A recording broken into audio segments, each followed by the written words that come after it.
Sa bagay.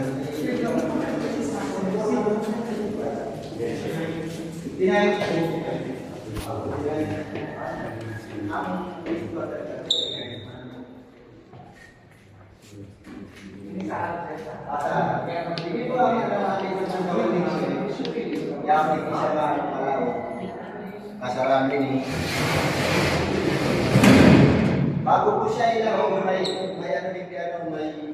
tubig din para ugasan talaga siya kabus, karigusan na may mga udog, plus ang purpose na yan pagbabasa sa iya para pag sa iya, complete ang circuit para tangi ba kaya pag kayo yan binasa, harap din nangyari sa Pilipinas, basta lang kinulihin, hindi man palang binasa.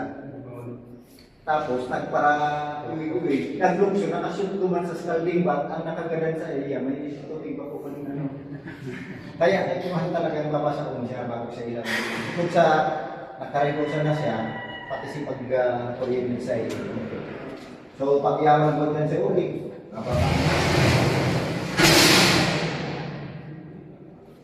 Tapos, pag na-kuryente na siya, yun na.